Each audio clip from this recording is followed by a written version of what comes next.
All right, so Laurie, please take it away. Hi there. Hi there. Can you hear me? Okay, I have a habit of talking very softly, so if you can't hear me, just say speak up, please. I'm Laurie Sullivan. I write about search for MediaPost, and these are my esteemed panelists, and we're going to talk about online to offline, tracking and sales and everything in between. And I'd like to start by everybody introducing themselves and saying a little bit about what they do. I'm Clayton McLaughlin, Managing Director of Ecselis, which is the performance arm of Havas Media. I live at O'Hare Airport. And that's not true anymore. But yeah, so I oversee the performance group, which is all things search, affiliate, performance display, native, and a number of other things. Hi, I'm Susan Scholler. I work at iCrossing in sunny Scottsdale, Arizona. I lead a small army of paid search experts. Been doing it for about 11 years now. Nothing in comparison to these guys, but yeah. My name is Drue Townsend. I'm the Senior Vice President of Marketing for FASTSIGNS International, and we're a B2B company. We're a franchisor. We have almost 700 locations in 10 countries, so GDPR is very relevant to us, as is this panel. So. Hi, I'm Scott Vanags. I work for AT&T in our digital organization, which I guess for us here is think about att.com, directtv.com, our AT&T or my AT&T app. So that's consumer facing. We get about 100 million unique visitors a day to our sites. So it's a pretty big scale, and I'm responsible for sales performance. So that's planning and forecasting and making sure the machine's doing what we expect it to, and also SEO. And I've been there, I guess, for a long time. Relatively new to digital, but I do have a lot of experience in retail and some of our other channels, so I think it's great to be a part of this discussion. Well, thank you for coming. And the first few questions I'm going to pretty much address to Scott and Drue because they are the brands. But I want to ask you guys, what's the overall objective of your marketing strategy, specifically digital? So our strategy is we try to connect companies and help them solve their visual communications challenges by using signs and graphics. And so a visual communications challenge might be identifying your physical location. It might be helping people get around your campus, whether that's a hospital or a school. It might be getting people to an event. So the use of signs and graphics to help solve visual communications challenges for companies of all industries. And our goal, specifically of our marketing, is to get somebody to our website, which is faststigns.com, our primary website, because it's there that they can start to find a location, they can request a quote, they can do some of our actions and our micro-conversions, as well as learn how to find a location, and really everything starts with a physical location in our business. So. Okay, and for us at AT&T, I mean, digital is, we enable it. All of our technologies, our networks, the way that we sell our services, whether they're broadband or you think of your smartphones, they're all riding our technology, using our technology all the time. We know people are using these devices to try to learn, how they're engaged with our services, when they're due for upgrades, and we know that they're spending so much time on them. We want to make sure that we have a way to connect with them and then bring them into our purchasing experiences in whichever way they want. So from a sales perspective, I want them to go through our buy flows and buy online, but I know that I've got peers and other channels who are all trying to do those same things. And it all starts online. And so really what we're trying to do is make sure that we've got relevant information that's there for them. Being a tremendously large company with a lot of points of presence, we want to also make sure that we're thinking about our customers and then engaging with them and giving them an experience that feels comfortable for them. So our stores do a great job of that, and I'd say one of our desires from a marketing perspective is to try to make sure we are creating a similar experience online. So whether it's with local pages or local services that are available to me in suburban Atlanta, that I would have a good, friendly sort of connection with AT&T at that level. So recently I relocated to a very rural area in Wyoming. And I want to know, where does search play a role, and why is local search so important to you? Not only for the rural communities, but just communities in general. For us, local search is important because our products and services are custom. And so people don't always know what a sign is. They don't even know what they need. But to be able to go online when they need it and search for what they think they need and then find a FASTSIGNS location is important. I think it's also important for us from a local perspective because our products sometimes are big. Sometimes there's city codes that we have to comply with. So it is very important that we get them online, but that we quickly get them connected with a human and a person to be able to take that next step. Yeah, and I think for us, it's about feeling comfortable and making sure that our services are doing what you need them to do for whatever your situation is. If it is, we know that people like to engage in our stores. Our stores are full of highly trained, very skilled sales consultants who know these local areas. And so if we can make sure that you know where they are, you know what they can do for you, and they're not all the same as well. Some stores are bigger, some stores offer more services, different specialties. When you think about our video services, for instance, we've got to make sure that we are specifically marketing channels available to you in the DMA you live in. And so this all comes into play and helps us make sure that the information that we give you, obviously we're a national brand, but you want to make it at a local level very personal so that you know what you can get and what you cannot get. And I can't tell you how many times we get survey feedback saying that, if we don't do a good job of identifying particular services that you can get in an area, and we say, oh, well, come buy our broadband, you should be able to get fiber anywhere. Well, if I see that and I can only get, a couple of megabits per second, I'm going to be pretty disappointed. So we want to be very careful with how we do that and put the right message out there. So, Scott, this wasn't one of the questions that we discussed, but I'm going to throw it out there anyway. I need a new phone. I just realized it, and I'm an AT&T customer. I have no AT&T stores close to me. The closest one is about an hour away. Should I buy it online? You should definitely buy it online. I can help you with that. And then, who's going to help me set it up? That's a great question. So hopefully what we've been able to do is create a digital experience that will get you along the way. We actually have our My AT&T app, and so I think a traditional purchase experience might look like this.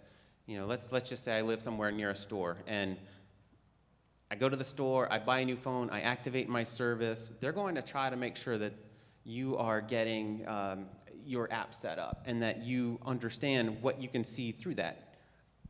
Really, a big part of our sort of digital transformation sort of started with services and making sure that we can teach people how to self-serve, because nobody wants to sit on hold for half an hour or be in a line at a store, get in their car when all they want to do is do a little something with their account. So we spent a lot of effort in making that process work really well. That includes an app that will help you transfer your contacts from one phone to another and make that an easy process. It would be just like it is in a store. However, there are places, one of the things we're really excited about that we've really started ramping up last fall was a same-day delivery service. So one of the challenges that we have in the digital world is if you buy online, people want that bright, shiny object immediately.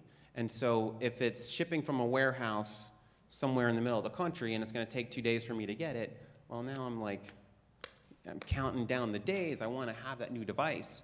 And so to address immediacy, we have a partnership with a same-day delivery provider. And the goal there is to put inventory in local markets and then also have them come to you wherever you want to meet, at your home, at your office, at a Starbucks, and they'll set up that device for you. So we're really excited about that. How far do they travel? That is a challenge for rural Wyoming for sure. But I think right now we are in 16 markets and growing pretty well. So we're definitely very excited about that. All right. So what agencies and platforms do you guys work with to do your offline to or online to offline strategy and back again? So we work with Location 3 Media for our online. We really don't have a good way to tie it back offline, and I'm going to talk a little bit more about how we measure them through actions and micro-conversions, but we really don't have a great way because things happen online, then they get to a local center, there might be 3 or 4 quotes, a job might take months, our point-of-sale system doesn't track it, and we don't really have the processes to do that, but I'll talk more about our attribution. Yeah, before you go on, does everybody understand how FASTSIGNS work? Do you maybe want to explain a little bit about that? Yeah, so we're a franchise company, so that means we have locations all over the world, but just in the United States, there's about 600 of them. And typically our centers sell, they have outside salespeople, so they go out and talk to companies. Very little of our business actually happens in a store. We call them a center, but in a center, it's mostly done through outside sales or maybe through a request a quote online, a phone call coming in from either a tracked pay-per-click phone call or local advertising. Our franchisees do a lot of networking, they do sponsorships. So we have a lot of different, we advertise on television. Our locations all have their own Facebook and Twitter accounts that we monitor through social media. So there's a lot of different paths to purchase, and unfortunately we just can't track all those together. Is that what you're looking for? Yeah. And we're kind of like an aircraft carrier, formation. So you've got AT&T as the aircraft carrier, and the agencies and partners that we work with help us in a lot of different ways. So we also use Location 3 from our local pages perspective. So we have local pages for stores and then for like services in my area. So again, with TV service or broadband service. And one of the things that's very important for us is we want to be local, but also our brand presence is very strong and very well crafted. And so we need to make sure that that stays and kind of proliferates. And so we'll do some centralized work to say this is an experience that we want to have. Okay, for a local level, a store page looks like this. Location 3 helps us proliferate that sort of across the board. But we also use agencies for, we have an agency helps us with our paid digital media tactics, creative things, SEO, gosh, we probably have a few that also do, well, I guess mass media, things like that. I mean, we work with a bunch. Do they lead the strategy, or do you lead the strategy, or is it a little bit of both? It's a collaboration, I would say. We definitely have, the internal AT&T folks who are owning these relationships are definitely, driving the bus. And I think there are, and a lot of them have been doing this stuff a long time. I think while I've had a lot of different jobs, most of our marketing team is very savvy and have been doing their roles quite a while. So we tend to have less shifting around in marketing. And so they're collectively, quite strategic in how they approach the marketplace, and then they use agencies to go and execute, and then also to try to identify some things that might be new for us, kind of outside where we typically play. Clayton and Susan, I know you guys are at agencies, so this would also apply to you, of course, only for your clients though, but what's the best way that you connect your clients, from online to offline? I don't think there's one solution that's sort of the end-all be-all. Every one of our clients needs a unique solution. A lot of them have their own proprietary solutions, whether it's call tracking or pieces along those lines, and so you have to figure out how to connect the dots with the systems that already exist. So while as an agency we have global relationships with online to offline partners, whether it's call tracking or actual Place IQ, Place, those kind of guys, we don't come to our clients and say this is the one solution you need. We try and create unique solutions and opportunities depending on the brand and their individual needs. But I do think, as we talk about the online to offline piece, I feel like call tracking is oftentimes overlooked in the value of what that brings. And then I think we also rely too heavily on large partners like the Googles and Facebooks of the world and their solutions for in-store, because that only works within their channel or their whatever 90% or whatever that Google and Facebook own, but that doesn't help when we're trying to do everything else that we do. And so those two pieces, while we talk about the online to offline, I feel like connecting those dots is not an easy thing to do, and I'm sure everybody here would probably agree with that statement at least. Yeah, there's no one solution that works for every single client. We've had clients that, similar to what you're finding at FASTSIGNS, that just can't track the process through the, from start to finish, from lead submission to, to purchase. So I think, we've worked really closely with clients. Sometimes it's a little bit more straightforward. It's a, quick live ramp integration working with a partner like Kenshu.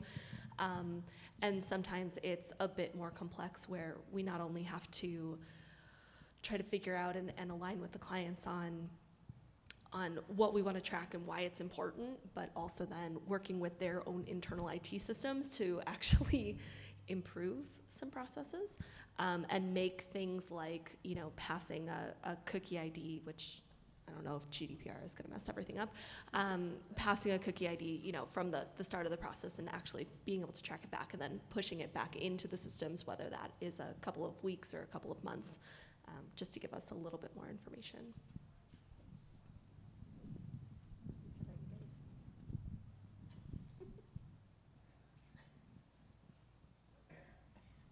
One more time on the question, Laurie. I'm just wondering, oh, right. I was just wondering, well, let me put it this way. I'm still seeing ads online.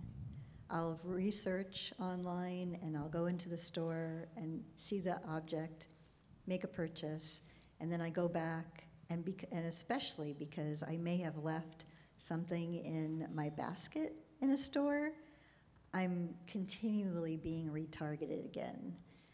How long is it going to be until we actually get this tied together? And what do you think is required to do that?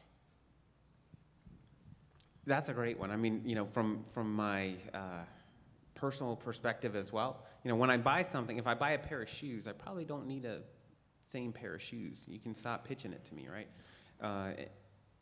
For us, it's when we look at how we want to engage with customers across the board, people are coming in and out of channels all the time.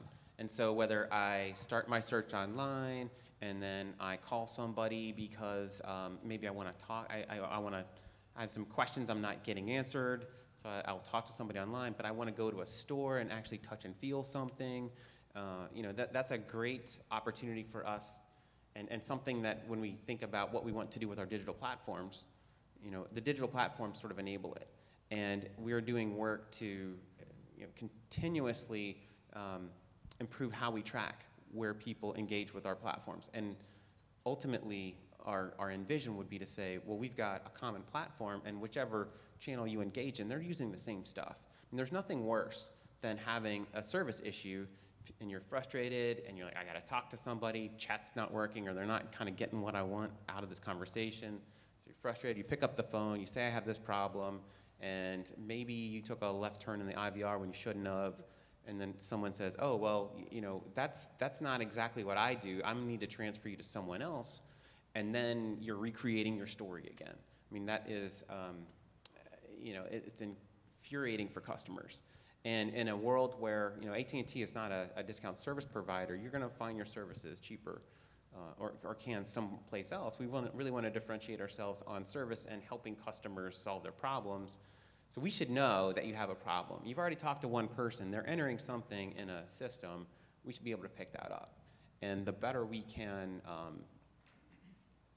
build that capability that goes across channels, then we have an opportunity to make sure that we're solving problems and ultimately again, putting my sales hat on, if I do a good job servicing customers, they're likely going to want to buy more from me, and that's kind of a good situation for everybody.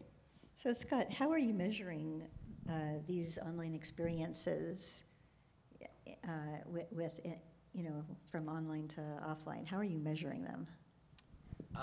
What works well for us is, again, if you're using the My AT&T app, you're going in as a customer, you're looking at your account.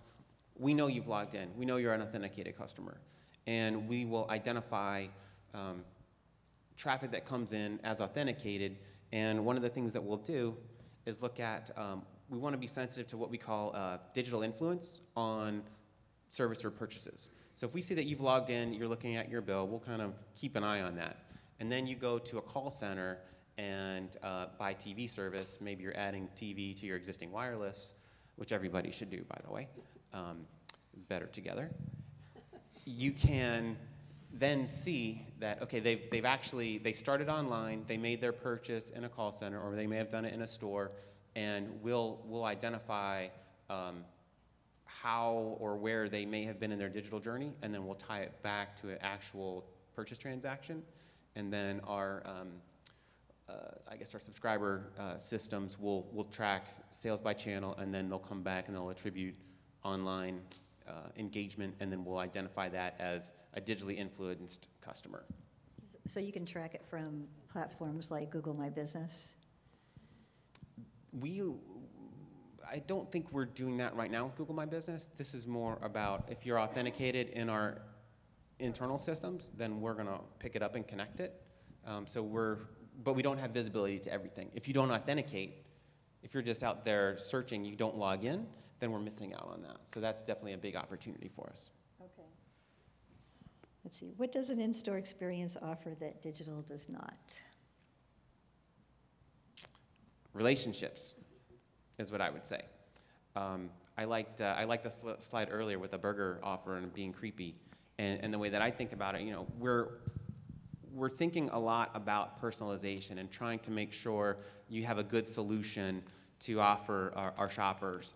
For someone like Amazon that has 1 million SKUs, you can see where that's very relevant. If I want to buy some shoes, and Amazon can tell me, hey, we think you'd like these shoes because of how we know you, that's great, right? It makes my search easier. We don't have that many SKUs. You know, we sell, I don't know, 20 phones that anybody really cares about at any given time, a couple of flavors of TV and broadband service, and that's about it.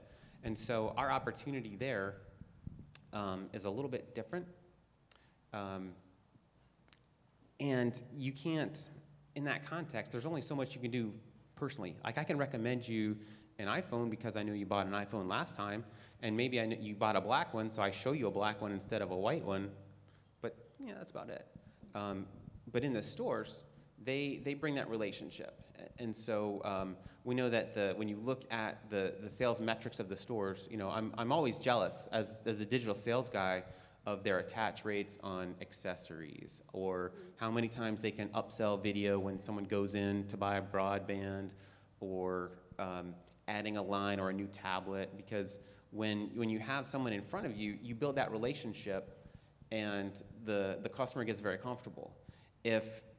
And so trying to emulate that in the digital space is a huge challenge, because again, you're balancing, oh, that's helpful, or hey, you know a little too much about me now, that's creepy. And there's no way to, once you start getting off the rails, they're just gonna close the browser and you're done.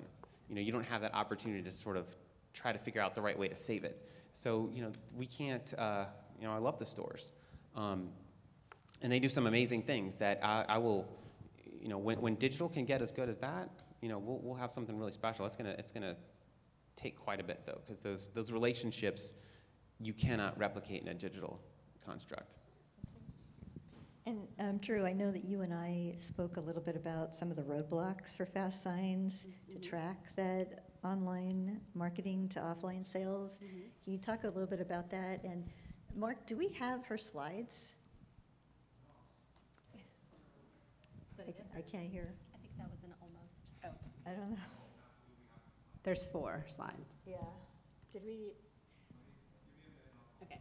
Okay. So some of our difficulties in tracking are, right now we have 2 point-of-sale systems. We're moving into one, but right now there's 2 different ones that feed into one data house and data warehouse and then go. Another thing is that very often we, in the point of sale, and when you're talking on the phone, we want people to say, how did you hear about us? And when they ask that, they might say internet, and the person at the counter on the phone goes on. They don't say, was that a Google search? Was that a Facebook post? Was that, you know, they don't get into the details of that. They just kind of say, yeah, if they ask, they just move on.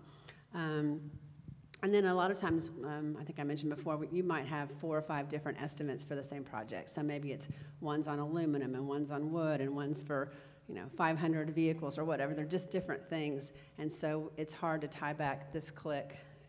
We can't do it, but it would be hard anyway to tie back this click to this particular invoice when actually all the estimate, well, 3 or 4 of the things happened, but they weren't tied to that. So, and then I think too, just we've been very focused on GDPR and the e-privacy and all the things that are happening. Because even though we don't sell anything online, we do a lot with cookies and with data. So I think that's just going to even get more complicated, even if we can figure it out from a business and company standpoint. I think we have other issues that are going to conflict with whatever progress we might be making. So you don't sell anything into We don't Europe? sell anything online. It's kind of No, but I mean, do you sell anything in Europe or anything? we do. We Okay. actually have. We've got locations in England, and we're getting ready to open in Malta. And we also have GDPR is actually European citizens in the United States. So we have people that are citizens here that might go to our online as well. Selling a product online, an SKU product, would be really hard for us. It kind of goes against who we are, because we want to be able to provide custom products, and we want to be able to provide solutions to whatever your challenge is, and those aren't SKU kind of products. So selling an online banner or a Coroplast sign, we can do that, but it's not going to be at a competitive price most likely, and it's not going to have the service that we want to be able to do as part of who we are. All right, great. And I'm going to just keep going, Mark, unless you're ready. So Clayton and Susan, what are some of the holes that you see that exist in successfully tracking online to offline?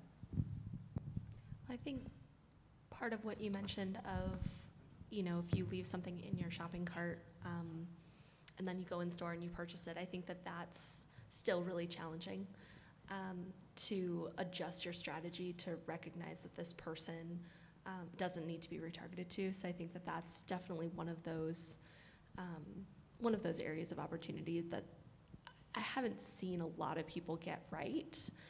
And I don't know, when that's coming. There's nothing more annoying than having a product that you've already purchased follow you around, and you're like, you're just wasting money on me at this point. And whether that's in the meantime, in the absence of that happening, whether that's adjusting the advertiser's own strategies of frequency and, maybe I'm going to suggest, these other complementary products instead. But other challenges in terms of other holes in terms of tracking online to offline, it just takes a lot of work. There's a lot of collaboration. There's a lot of departments involved, and it can to get it right, Is it worth it? It's worth it. It's awesome. It definitely works. But there's a lot of things to keep an eye on, making sure that match rates stay and keeping an eye on that offline conversion rate and making sure that nothing else funky is happening that you don't have control over.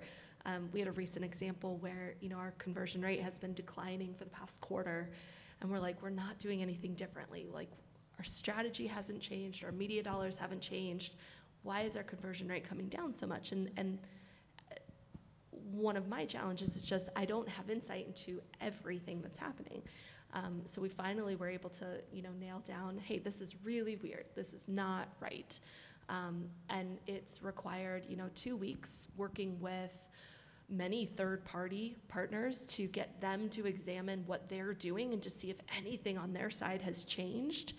And it turns out there's a matching issue that, we have no control over. And it can be really frustrating sometimes just because everything is so fragmented. Did you fix it? How did you? It is in progress.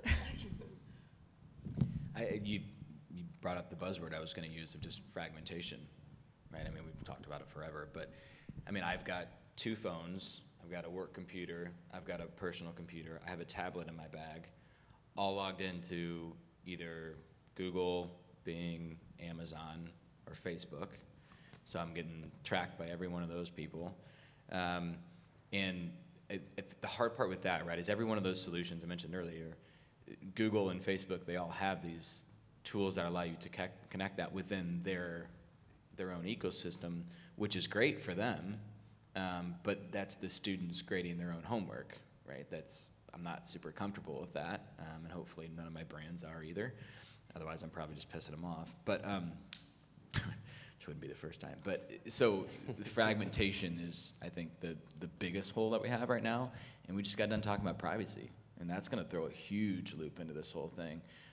Depending on how that shakes itself out and what we can and can't do. I mean, if Google and Facebook all of a sudden get slapped with they can't even do this stuff, and we've got third parties who we would prefer to use, so that we have the right solution where the students aren't grading their own homework.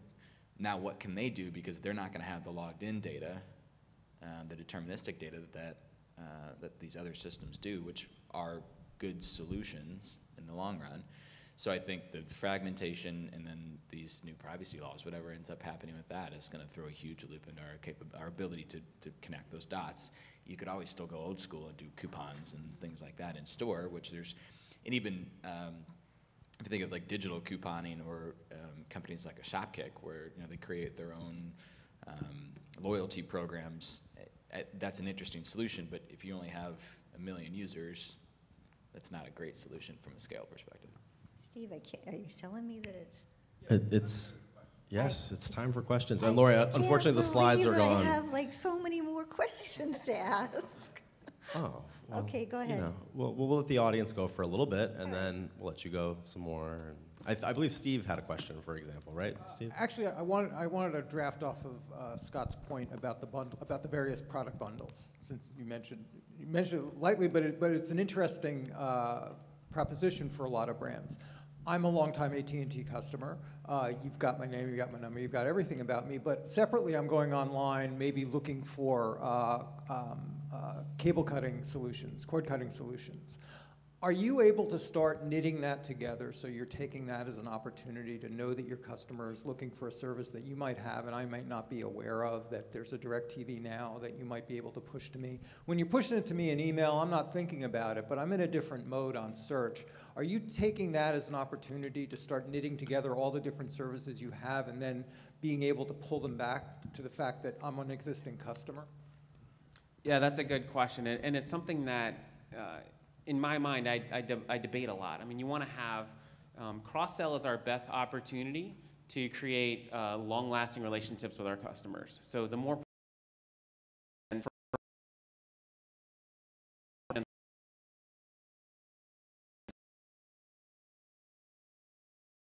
they cut the cord in the instance that they're shopping right now. All I know is they're currently a broadband subscriber, and so we're like, well, why can't we sell them TV? They already have our broadband. Well, maybe they made a decision, not to take our TV. They don't want to spend $100 a month on service. It would be great for us then to redirect to DirecTV Now. And now as it goes, our video portfolio is growing, and one of the things that we're trying to do is identify, the growth in video just across the marketplace is growing tremendously, but traditional paid TV services are declining. So people are going to other avenues to get their video content. And we know that more likely than not, more of it is getting delivered over our internet service, other provider services. And so they're getting video from somewhere, and we just may not have the right product for them yet. And our big opportunity is to say, well, what is the right source or right type of video product that would work for a particular customer? And but also, what's the right time to hit them, right? I mean, I'm getting promotions from you all the time, cross-selling me. Right. I'm not in the mode for that, and I'm not even remembering what all these other brands are that you guys own. But when I'm in the search mode, I'm actually in that mode, and if I had an existing relationship that somehow could insert themselves in there and say, hey, did you know? Or, by the way, we can give you a deal on this. Yeah, no, that's a But great you're not challenge doing that it we need to yet. get in front of. You're not I don't doing think it we're yet. not there yet, Okay. right? So Clayton brought up privacy and GDPR, and I just wanted to ask the brands on the panel, how you're preparing for that and what you're doing. Drue, you probably got more going on than we do at this point. Yeah, so we have European operations, and so we are working on redoing our privacy policy, finding out from Location 3 and our vendors in the UK what we're doing with cookies, exactly what we're doing, because what we're trying to do now is begin to explain how we're using that data.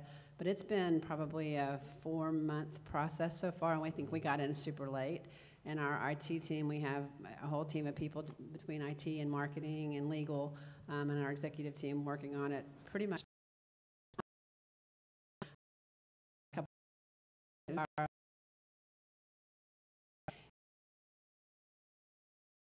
Emphasis and how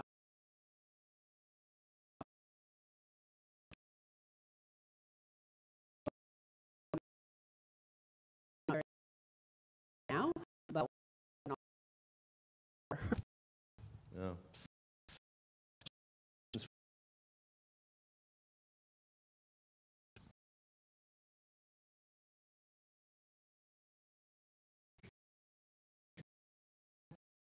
For online and offline conversions. I just want to see a show of hands. We got one wiggle over there, I think I saw. Yeah. All right. So, Clayton. Oh, Mark, did we ever get those slides or No, Laurie, the slides are gone. gone? They're Okay, gone. I'm sorry, Drew. I know I was you just, put the a lot slides were of just work going to in. show kind of what we are able to track, the obvious things like just the Google Analytics, but also how our request for quotes, request for consultations, our chats, our social media actions that happen that don't actually make it into our website. So there are a lot of things that we can track. And then we've also, through location 3, even though we do not sell a lot in a location, we've been using the Google store tracking information, and it basically can show you within a 30-day period if somebody has gone to your website and taken an action, and then if they've been in the proximity of that location within 30 days. And our numbers, I think, taken an action with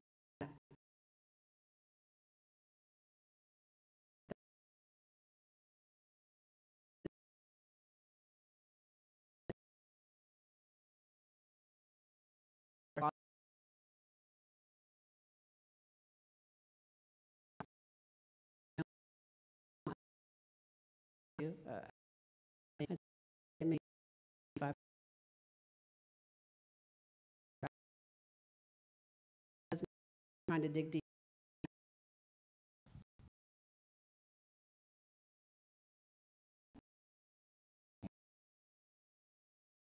From the offline or online to offline, and whether you feel that it's accurate, and do you use that metrics in other campaigns and strategies, or is it just a guideline?